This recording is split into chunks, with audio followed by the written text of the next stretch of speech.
Afin de célébrer les 15 ans d'existence du pôle d'innovation au service de la Guadeloupe, Synergile a organisé les 2, 3 et 4 octobre 2023 à l'Hôtel Arawak Beach Resort un événement d'ampleur autour de l'innovation et des thématiques phares de Synergile: l'énergie, les matériaux, l'économie circulaire et la mobilité.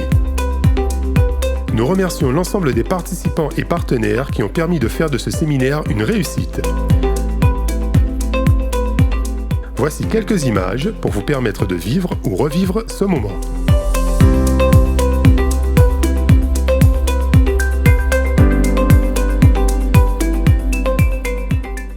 Donc Synergile, c'est un pôle d'innovation, c'est une organisation frontière qui aujourd'hui fédère à peu près 80 adhérents sur la thématique de la transition écologique du territoire. Transition écologique sur toutes ses facettes, toutes ses dimensions à 360 degrés, qu'elles soient énergétiques, architecturales, mobiles, agricoles. Le but de Synergile, c'est d'essayer d'être un catalyseur du territoire pour pouvoir faire émerger cette transition énergétique. Mesdames et messieurs, Synergile est un fer de lance de l'économie locale. Ces 15 années ont confirmé la pertinence de son existence. Il constitue un exemple pour d'autres secteurs. Parallèlement, l'environnement s'est enrichi et la culture de l'innovation se diffuse progressivement.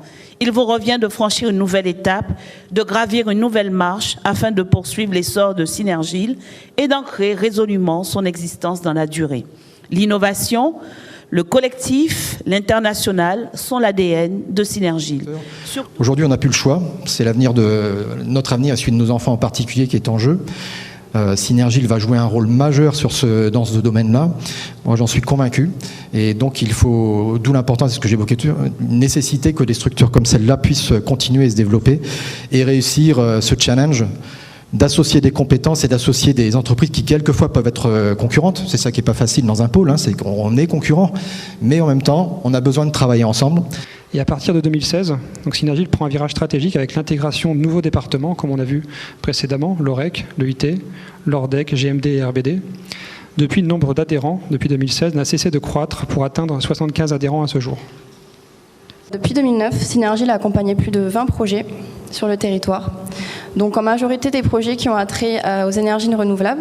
Donc vous avez la répartition ici. On ne va pas tous les citer, mais on a eu quand même de beaux projets à accompagner. Et d'ailleurs, on aura des interventions plus tard de porteurs de projets qui vont vous parler justement de leurs retombées, également de l'accompagnement qu'ils ont pu recevoir de Synergile. Donc en majorité des projets dans les énergies renouvelables, mais également des projets dans les bâtiments durables et des projets qui touchent aux matériaux durables, avec toujours ce focus sur l'adaptation aux conditions tropicales. Depuis 2009 également, donc c'est plus de 7 appels à projets qui ont été lancés par Synergile pour accompagner cette innovation. Plus de 130 projets qui ont été examinés, que ce soit par les appels à projets que nous avons lancés, mais également par les porteurs de projets qui viennent directement nous solliciter pour recueillir une expertise. Et plus de 20 projets qui ont été labellisés grâce à l'aide de nos partenaires.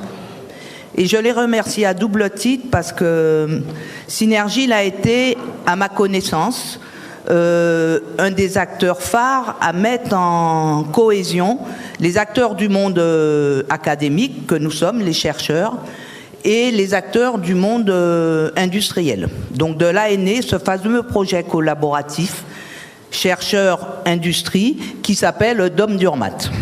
Alors ce projet, il a une histoire un peu particulière puisqu'il est intimement lié aux activités de Synergile, puisque la toute première fois dont j'ai parlé de ce projet, c'était lors d'un petit déjeuner Synergile en 2015. Et c'est quelqu'un dans l'assistance qui m'avait dit « Non, mais c'est pas un plateau expérimental qu'il vous faut, il faut vous orienter vers un plateau technique. » Et c'était le point de départ de ce projet. Durant le séminaire, nous avons pu accueillir des intervenants d'horizons variés, acteurs institutionnels, chercheurs, industriels, bureaux d'études et partenaires de La Réunion et d'Aix-en-Provence. Synergile, ça n'est pas que des entreprises, des centres de recherche de formation, des partenaires, personnes morales.